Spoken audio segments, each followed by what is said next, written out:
The title of today's message is The Call of Hosea. Hosea began his ministry during the end of the prosperous but morally corrupt reign of Jeroboam II of Israel. It was the twilight years of the northern kingdom, a time of rapid moral decline for which afterwards anarchy would rule. Hosea's prophetic ministry was to begin with his marriage. However, the kind of woman God commands him to marry seems anything but reasonable and wise. She was to be a promiscuous woman. Other translations say that she was to be a harlot or a prostitute.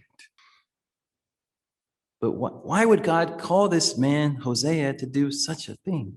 Hosea's marriage was to be a symbol of God's relationship with his people, the people of Israel. Through Hosea's broken marriage, Hosea would come to know firsthand the heart of God and his sufferings over his people. Though God loved the Israelites and desired for them to be his and his alone, like a marriage, the Israelites were like an adulterous wife who sleeps around with many others. Despite the covenant made with their rightful husband who loved them abundantly, we find that they worshiped other gods. They followed worthless idols. They bowed down to all the starry host and they worship Baal. As American Christians, we can be just like these Israelites. Though God called us and loved us, giving us his one and only Son, how often we too forsake him. Like the Israelites, we too worship many other things. Pop stars, sports stars, money, success.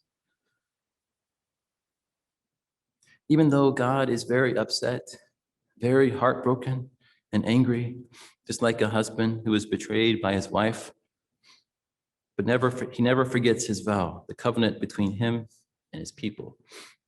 When God was patiently leading them, they got worse and worse. However, God planted a great hope in his people's heart that he will restore them. Even though we are not faithful, he is faithful. But thank God who decided to take the first step to love and redeem his people, just like what Hosea will do to his wife. He will go to the slave market and redeem his wife and get her back,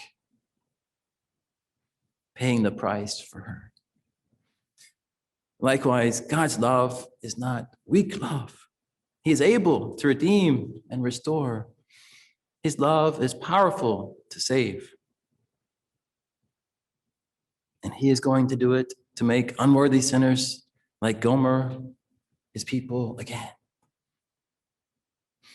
May God bless our study of Hosea to see ourselves as Gomer, the unfaithful, unworthy, disgraceful wife of Hosea. But more than that, to see the faithful, powerful, and redeeming love of God to restore such a horrible sinner. May God help us to accept this love deeply and newly and love him back.